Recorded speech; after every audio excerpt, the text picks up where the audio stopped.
ناظرین، زنجیریں ڈرامے کی آنے والی قسط پورا کھیل بدلنے والی ہے۔ سربلند کی جان تو بچ گئی، لیکن اب شیریں اور سراب کا راز زیادہ دیر چھپنے والا نہیں۔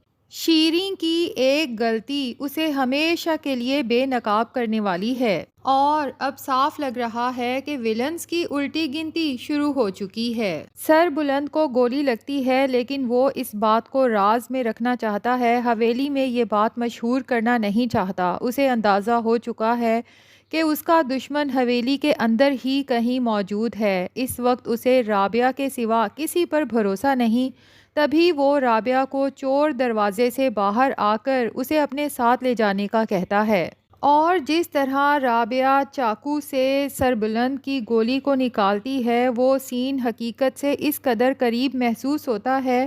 سربلند کی اداکاری اتنی نیچرل تھی کہ واقعی ہی ایسے لگ رہا تھا جیسے اسے شدید تکلیف ہو رہی ہو، جبکہ رابعہ کے ہاتھ خوف اور گھبراہٹ سے مسلسل کانپ رہے تھے۔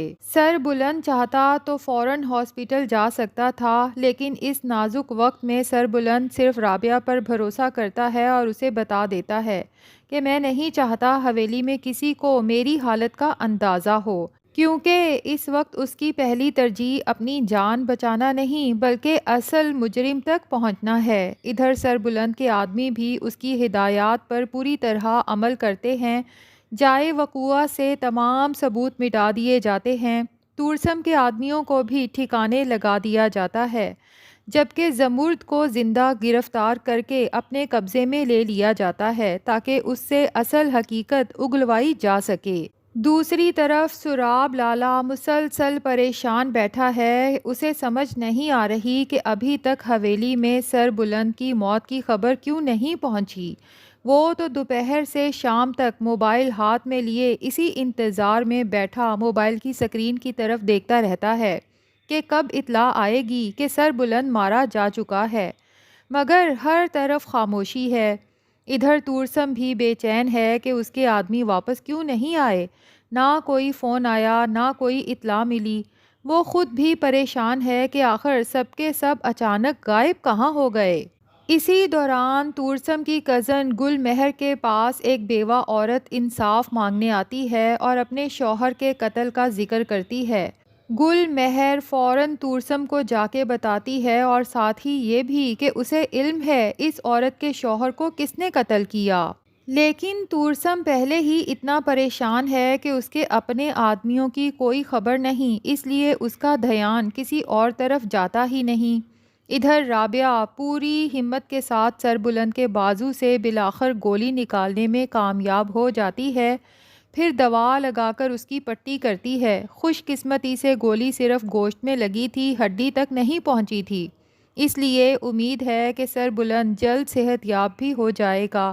اگرچہ کافی خون بہہ چکا ہے، مگر رابعہ کی بروقت مدد نے اس کی جان بچا لی۔ رابعہ کو جو جڑی بوٹیوں سے دوائیاں بنانا آتی تھیں، پہلے رابعہ نے انہی دوائیوں کی مدد سے بھی جان کی جان بچائی، اور اب سربلند کی۔ اب سب سے مشکل کام یہ ہے کہ حویلی والوں سے سربلند کی موجودگی کو چھپا کر کیسے رکھا جائے۔ رابعہ کو چھپ چھپ کر سربلند کے لیے دوائیاں لانی پڑتی ہیں، کچن سے سوپ تیار کرنا ہے، اور کسی کی نظر میں آئے بغیر اس کے کمرے تک پہنچانا ہے۔ یہ سب اس کے لیے آسان نہیں، مگر سربلند کی زندگی بچانے کے لیے وہ ہر مشکل کا سامنا کرنے کو تیار ہے۔ ادھر سراب لالا شدید ذہنی دباؤ کا شکار ہو چکا ہے۔ وہ غصے میں اپنے آدمیوں پر برس پڑتا ہے کہ آخر سربلند کہاں غائب ہو گیا۔ نہ لاش ملی، نہ کوئی سراغ۔ وہ غصے سے پانی کا گلاس زمین پر دے مارتا ہے اور کہتا ہے کہ کہیں سربلند کو مجھ پر شک تو نہیں ہو گیا۔ اگر ایسا ہوا تو میری ساری محنت خاک میں مل جائے گی۔ اسی غصے میں وہ شیریں کو فون کرتا ہے اور چیختے ہوئے کہتا ہے کہ تم لوگوں نے میرا پورا کھیل خراب کر دیا۔ تمہارے اس پالے ہوئے کتے میں اتنی ہمت ہی نہیں تھی کہ کام مکمل طور پر کر سکتا۔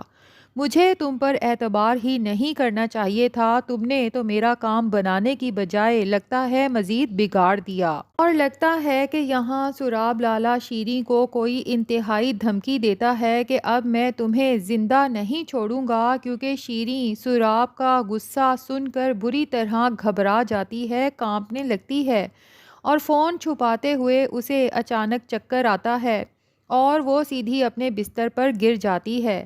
لیکن ناظرین، لگتا یہ ہے کہ یہ چکر کوئی عام چکر نہیں، بلکہ شیریں اور سراب لالا کی چھپ چھپ کر ہونے والی ملاقاتوں کا وہ راز اب سب کے سامنے آنے والا ہے، جس کے سامنے آنے کے بعد نہ تو شیریں بچے گی نہ ہی سراب لالا۔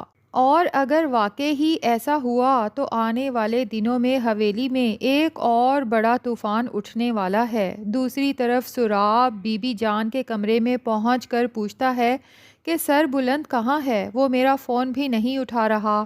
بی بی جان بتاتی ہیں کہ رابعہ نے اطلاع دی تھی کہ سر بلند اپنے دوستوں کے ساتھ شہر کسی ضروری کام سے گیا ہے۔ یہ سنتے ہی سراب کے ذہن میں ایک اور سوال پیدا ہوتا ہے کہ سر بلند نے رابعہ کو فون کیا، مجھے کیوں نہیں کیا؟ وہ فوراً رابعہ کے کمرے میں جا کر اس سے پوچھتا ہے، لیکن رابعہ بڑی مہارت سے وہی باتیں دہرا دیتی ہے جو سر بلند نے اسے سمجھائی تھیں۔ سراب وقتی طور پر مطمئن ہو کر وہاں سے چلا جاتا ہے۔ اس کے بعد رابعہ خاموشی سے سر بلند کے لیے سوپ لے کر اس کے کمرے میں پہنچتی ہے اور بتاتی ہے کہ آج سراب لالا آپ کے بارے میں پوچھنے آئے تھے اور کافی پریشان لگ رہے تھے۔ یہ سن کر سر بلند خود حیران رہ جاتا ہے۔ وہ کہتا ہے کہ سراب نے پہلے کبھی میری اتنی فکر نہیں کی، پھر اچانک آج انہیں میری اتنی فکر کیوں لاحق ہو گئی؟ یہی بات اس کے دل میں سراب کے خلاف شک کو مزید مضبوط کر دیتی ہے۔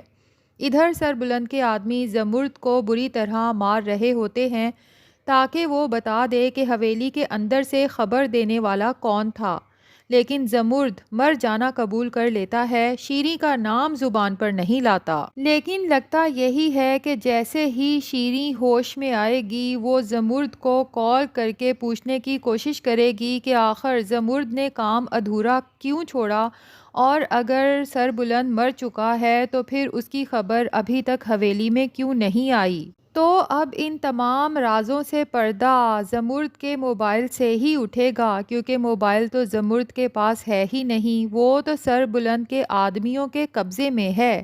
جیسے ہی شیریں کال کرے گی راز کھلنے میں ذرا دیر نہیں لگے گی، اور پھر رابعہ پہلے ہی شیریں کا موبائل چیک کر چکی ہے، جہاں رات گئے کی گئی آخری کال کا نمبر محفوظ ہے۔